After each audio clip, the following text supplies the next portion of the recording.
Hello everyone and welcome to a late birthday mini vlog আৰু এই ভিডিঅ'টো 13 মাৰ্চৰ হয় যোনদিনা মোৰ জন্মদিন আছিলে বাৰ্থডে বাবে মই কিবা কিবি সৰু সৰু প্ল্যান কৰিছিলো যদিও ভাইটিয়ে যিহেতু আগদিনাখনি ফুটবল খেলি হাতত দুখ পালে সেয়ে ঘৰত কাৰোৰে মন ভাল নহয় মোৰো একেবাৰে একোৱে কৰিবলৈ মন নাছিলে হলো মই ভাবিলো আজি যি কৰো মই নিজেই কৰিম সেয়ে অকনমান মই ক্ষীৰ বনালো তাৰ পাছতে মই ভাবিলো অকনমান ডালপুৰি বনাও বহুত দিন বনোৱাও নাই আৰু খাইও ভাল লাগে পিছে আজিৰ দিনটো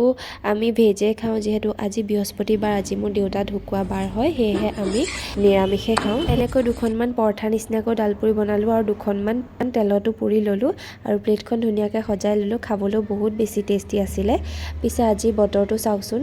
আজি বতৰটো ভগৱানে মোক বেয়া দিলে ইমান দিনে বতৰটো ভালে আছিলে আজি দেখোন ধাৰাসাৰ বৰষুণ দিলে কতো ওলাইও যাব নোৱাৰি ঘৰতে একাৰে পিজ্জা অৰ্ডাৰ দি পিনি খালো আজিৰ মোৰ বিশেষ দিনটো এনেকৈ সেলিব্ৰেট কৰিলো সন্ধিয়া মায়ে অকমান প্ৰসাদো দিছিলে so that's all for today's video